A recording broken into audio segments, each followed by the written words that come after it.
मैं हूं मनीष शर्मा। आज के इस नए वीडियो में हम बात करेंगे क्लास 10th के एक्सरसाइज नंबर 2 जो है अपना वास्तविक संख्याएं, रियल नंबर्स।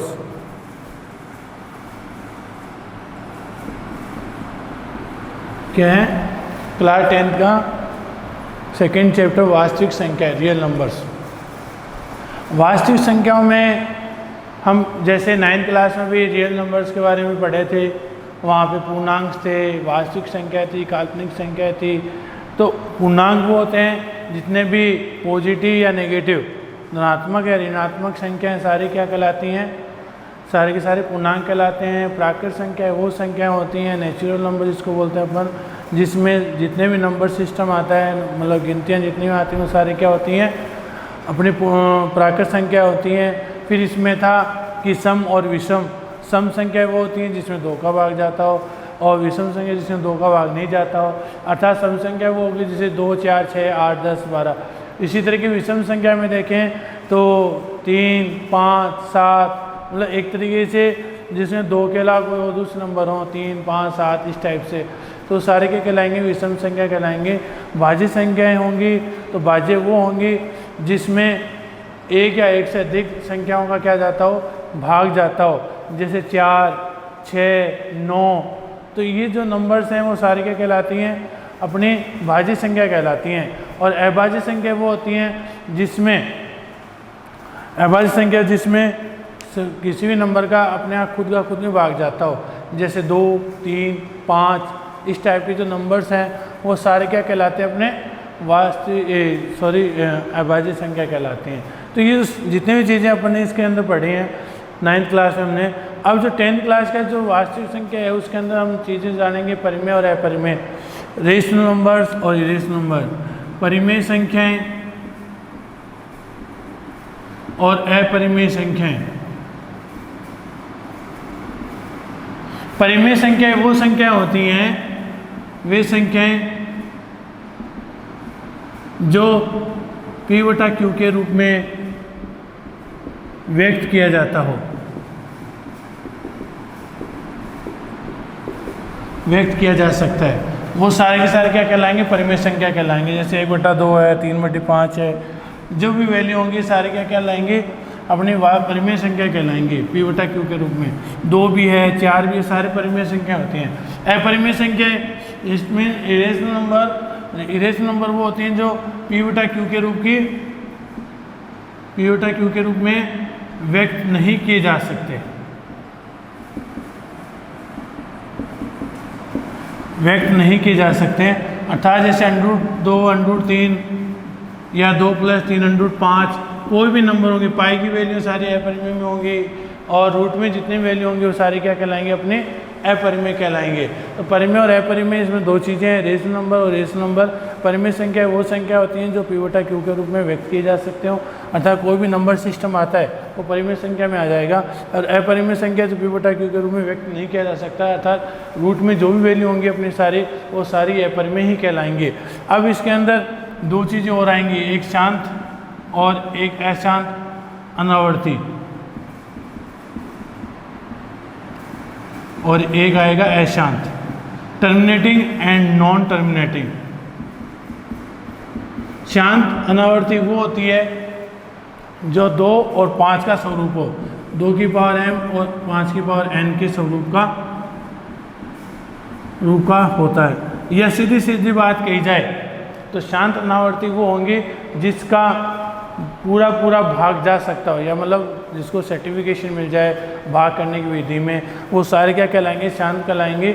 और अशांत अनावर्ती वो कहलाएंगे जिसमें हम पूर्णतः क्या नहीं कर सकते?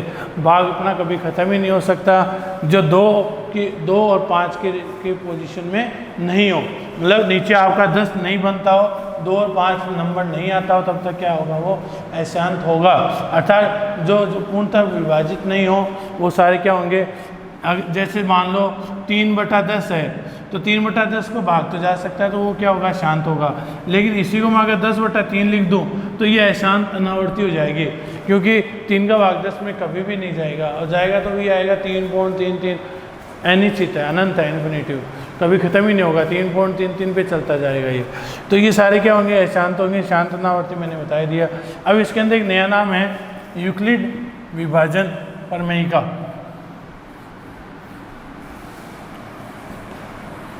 यूक्लिड विभाजन में, यूक्लिड विभाजन से, यूक्लिड विभाजन क्या कहता है, ए बराबर बी क्यू प्लस आर। जिस तरीके से हमने वो नहीं पढ़ा क्या, भाज्य बराबर भाजक गुणा भागफल प्लस शेषफल, वही चीज़ यहाँ पे है सेम। भाज्य बराबर भाजक गुणा भागफल प्लस शेषफल। ए भाज्य नंबर है, बी जो है भाजक है, क्यू भागफल है और आर रिमाइंडर है। तो ये सारी चीज़ें हमने शुरू से पढ़ी है, लेकिन यहाँ पे इसका नाम कहते हैं यूक्लिड विभाजन से दे दिया ए बराबर बी क्यू प्लस आर, जहाँ पे आर की जो वैल्यू है वो बी से छोटी होती है और 0 से भी क्या होती है, छोटी होती है। तो ये सारी चीज़ें हैं, इसके बारे में अपन इसके अंदर स्टडी करेंगे। तो देखिए फर्स्ट चैप्टर से अनुसार चलते हैं अपन, 2.1 का फर्स्ट क्वेश्चन लेके चलते हैं। 2.1 एक्सरसाइज 2.1 देखें। दर्शाइए कि एक विषम धनात्मक पूर्णांक संख्या का वर्ग 8q प्लस 1 के रूप का हो सकता है क्या।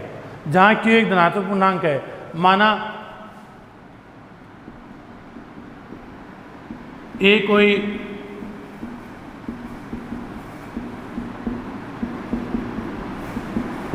धनात्मक पूर्णांक है, ठीक है, और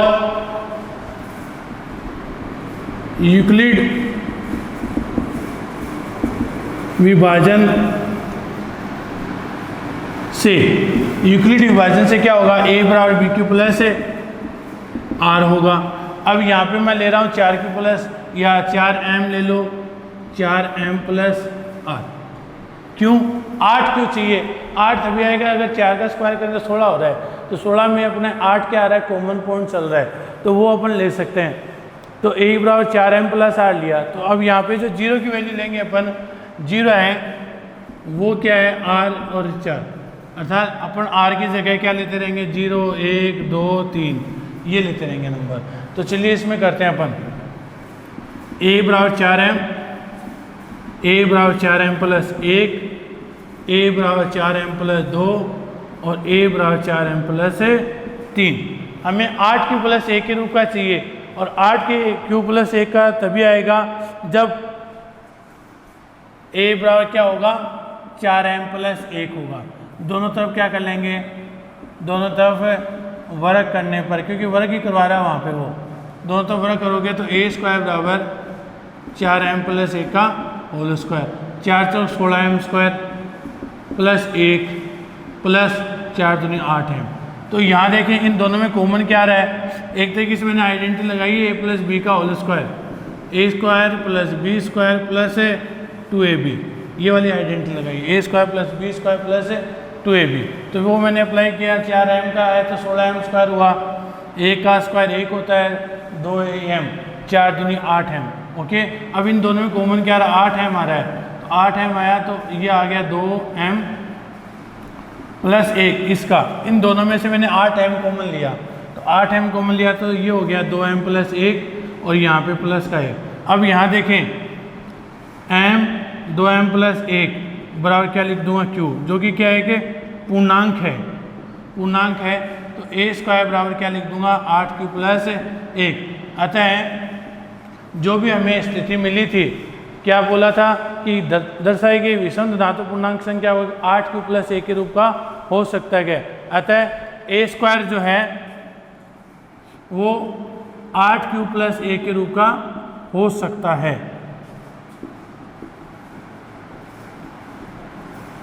ये लीजिए, फिर से देखें, हमें विषम धनात्मक पूर्णांक में पूछा है और ये बोला है कि 8q प्लस 1 के रूप का होता है कि नहीं होता।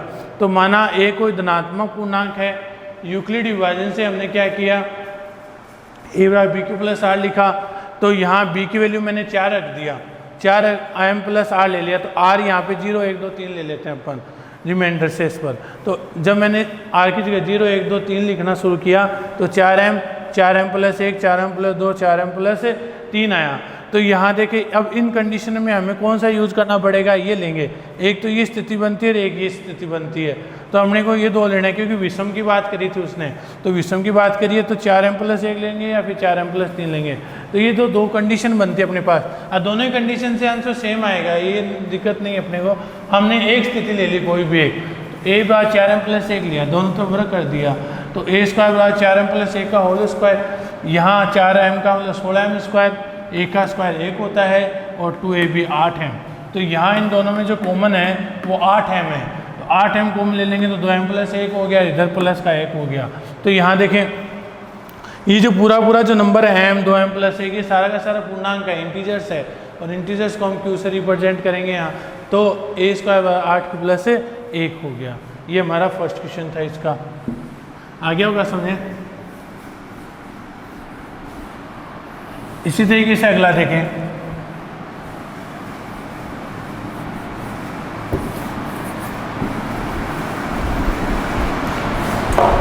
यूक्लिड विभाजन प्रमेय द्वारा दर्शाइए कि किसी भी धनात्मक पूर्णांक संख्या का घन NOQ या NOQ + 1 के रूप का हो सकता है क्या, वही वापस लिखना है, बहुत इंपॉर्टेंट क्वेश्चन है।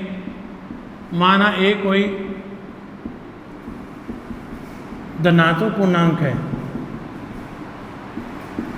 जहां b कितना लेना पड़ेगा, 3 लेना पड़ेगा आपको, ठीक है। तो यूक्लिड विभाजन से,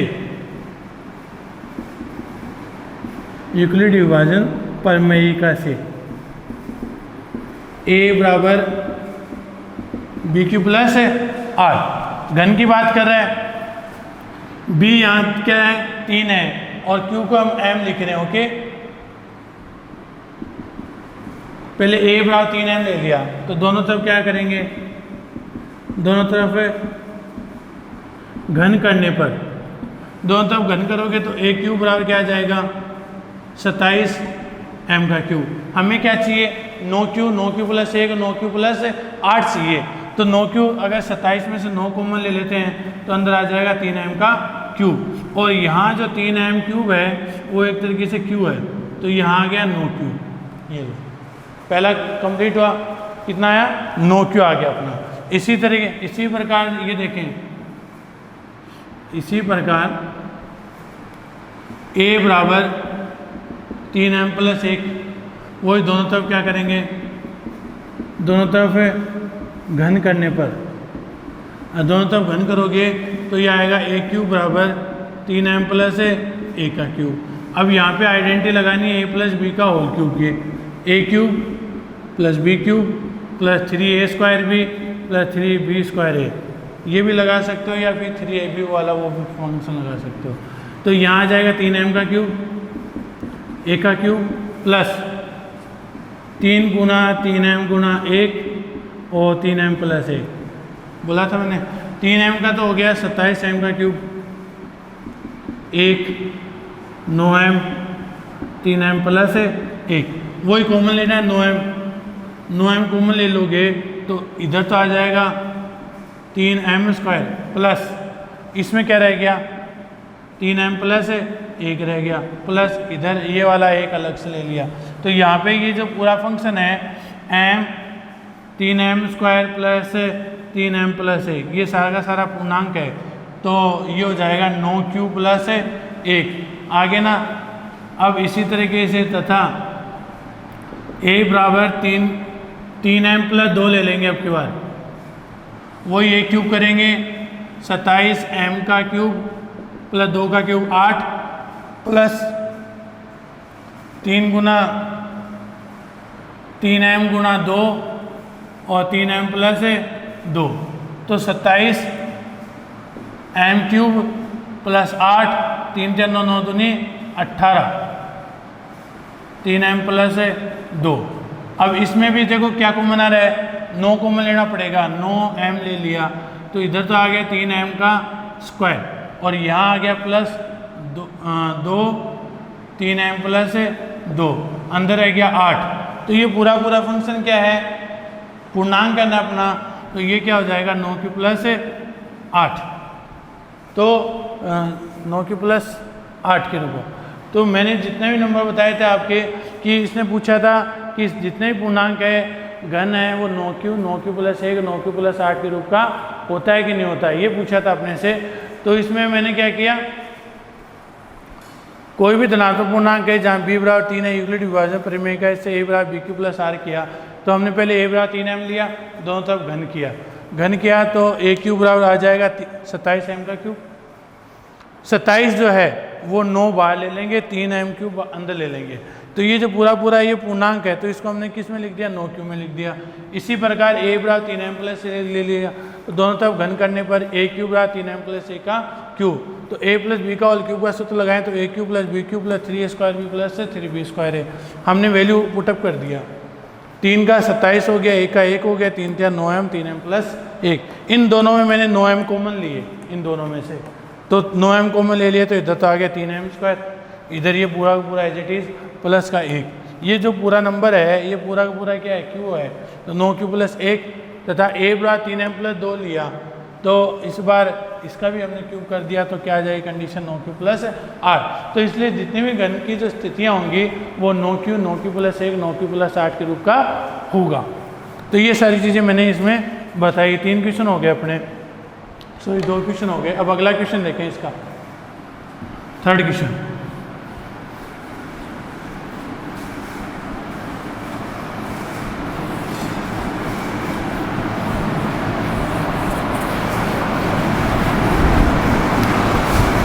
थर्ड क्वेश्चन में बोला है कि दर्शाइए कि कोई भी धनात्मक पूर्णांक है वो 6q प्लस 1 6q प्लस 3 और 6q प्लस 5 के रूप का हो सकता है क्या।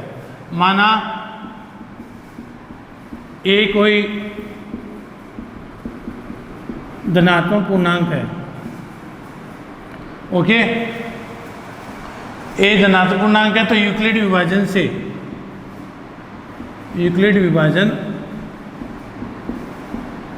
प्रमेयिका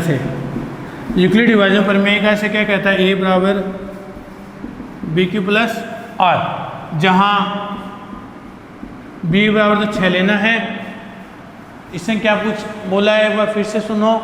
इसने ये बोला है कि दर्शाइए कि कोई भी धनात्मक विषम पूर्णांक 6q प्लस 1 6q प्लस 3 और 6q प्लस 5 के रूप का हो सकता है, इसको दर्शाना है।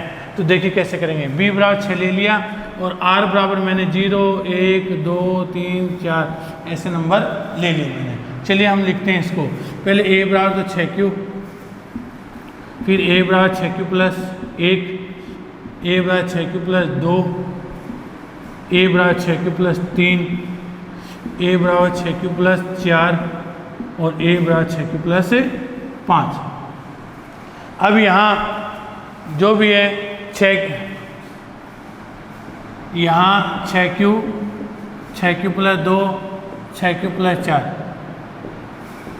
समपूर्णांक है, जबकि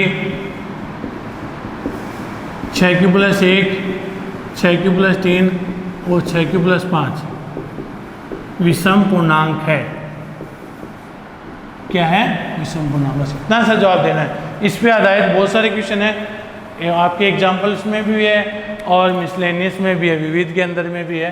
तो फिर से देख लें, माना कोई a धनात्मक पूर्णांक है, यूक्लिड विभाजन प्रमेयिका से a बराबर bq प्लस 8 जहाँ b बराबर 6 है और r बराबर 0 1 2 3 4 ले लिया, ठीक है। अब यहाँ देखें a बराबर 6q और a बराबर 6q प्लस 1, a बराबर 6q प्लस 2, a बराबर 6q प्लस 3 4 और 5। तो 6q प्लस 2 ये तो सारे क्या है, समपूर्णांक हो गए, और 6q plus 1 6q plus 3 6q plus 5 क्या हो गए, विषम पूर्णांक हो गए, ठीक है। अब जो अपने बोर्ड के अंदर आ जाता है कई बार 1 नंबर का क्वेश्चन, वो देखें, HCF ज्ञात करना, यूक्लिड विभाजन से HCF हाईएस्ट कॉमन फैक्टर जो है वो देखें। जैसे मान लो फोर्थ का फर्स्ट ले लेते हैं, 210 और 55 का HCF। देखो किस तरीके से निकालेंगे इसका, मैसेज जिसको बोलते हैं अपन।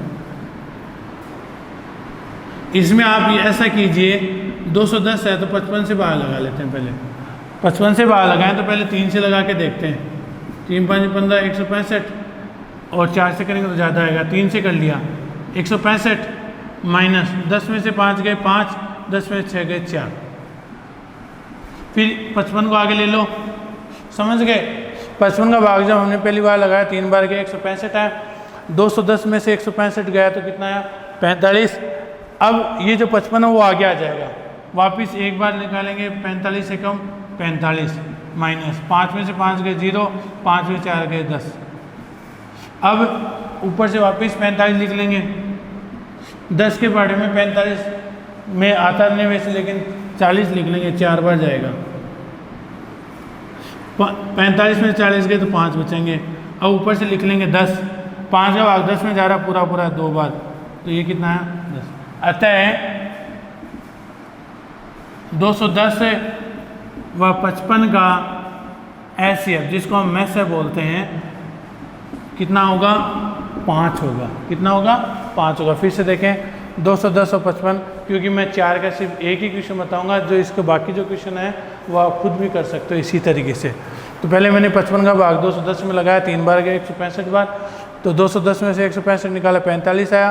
55 आगे लिख दिया, 45 में 55 गए तो एक बार निकालेंगे। 55 में से 45 जाएंगे तो कितना बचेगा 10 बचेगा। तो 10 में 45 को मैं बाहर लगाओगे तो 4 बार जाएगा, 10 चौक 40, तो 45 में 40 गए तो 5 बचे। और 5 का भाग जब मैंने 10 में लगाया तो कितनी बार गया 2 बार, 5 दूनी 10 और 5 दूनी 10 हुआ। तो इनका HCF जो होगा वो जिससे भाग गया है उसी नंबर को हम यहाँ पे लिखते हैं। तो ये अपना कितना है 5 है यहाँ पे, ठीक है। 4th का फर्स्ट है, जो इसके आगे की जो सवाल है वो आप खुद भी कर सकते हो इसी तरीके से ऐसे निकालने का।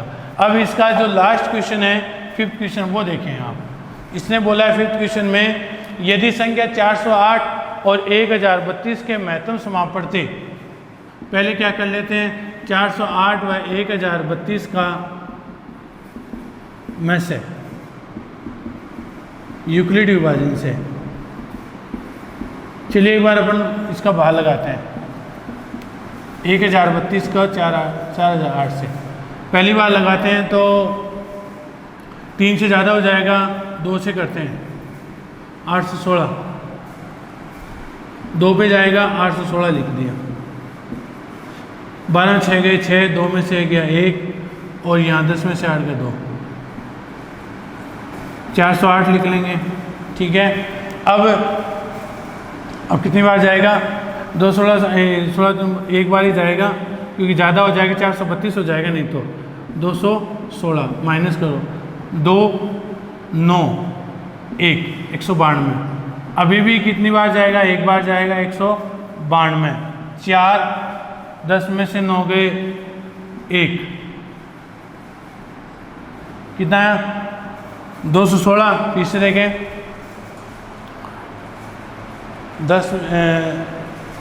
8 में 6 गए 2, 10 में से 1 गया तो कितना आएगा 9, 192। और फिर अपन ने क्या किया 192 का 216 में भाग लगाएंगे तो एक बार गया, और यहाँ पे जो अच्छा 11 में से 9 गए 2 24 आएगा। सॉरी यहाँ मिस्टेक हो गई थी अपने से, तो यहाँ 192। अब पूरा पूरा कितनी बार जाएगा 8 बार जाएगा। ये लो, इस तरीके से हमने बार लगाते गए और अपना आंसर कितना है 8 बार गया ना पूरा पूरा। अब 8 पे लगाने के बाद देखें 24 का भाग पूरा 8 बार गया है। अब इसने बोला है कि 408 व 1032 का में से को 1032 प्रश्नानुसार देखें। इसने बोला है कि 1032x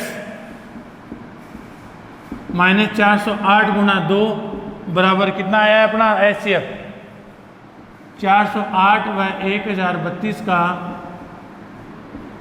HCF 24 होगा। तो इसके बराबर क्या कर लेंगे 24 कर लेंगे। 1032x माइनस 8 दूनी 16, 4 दूनी 8 बराबर 24। 408 गुना 2 ही है 5 है, सॉरी यहाँ पे 5 है। 5 8 40, 500 के 20 2040 बराबर 24। तो 1032x बराबर 2040 में 24 जोड़ लो तो ये हो जाएंगे 2064। 1032x तो x की वैल्यू निकालनी है तो कितना आ जाएगा 2064 में 1032 का भाग लगा देते हैं, पूरा 2 बार जाएगा तो x की वैल्यू कितनी आ गई 2 आ गई। समझे आ गया होगा। हमें करना क्या, पहले तो इसका एचसीएफ ज्ञात कर लेंगे। एचसीएफ आएगा 24 और जैसे ही एचसीएफ निकालते हैं तो 408 और 1032 का एचसीएफ 24 होगा। प्रश्नानुसार जब हमने वैल्यू रखी तो 408 को 5 से गुणा किया तो 2040 बराबर 24। तो 2040 को जब इधर जोड़ेंगे तो प्लस का हो जाएगा, 2040 में 24 जोड़ते कितना हो जाएगा 2064 और 1032 का मैंने जैसे ही बार लगाया तो पूरा कितनी बार गया 2 बार गया। तो x की वैल्यू कितनी मिली हमें 2 मिली। इससे नेक्स्ट वीडियो में हम बात करेंगे एक्सरसाइज 2.2 की बात करेंगे। बहुत इजी सा कॉन्सेप्ट है 2.2 में, उसमें लेस है में से निकालना पड़ेगा बस और कुछ नहीं है। और बाकी के अगले वीडियो में हम बात करेंगे इन चीज़ों के बारे में। तब तक के लिए धन्यवाद।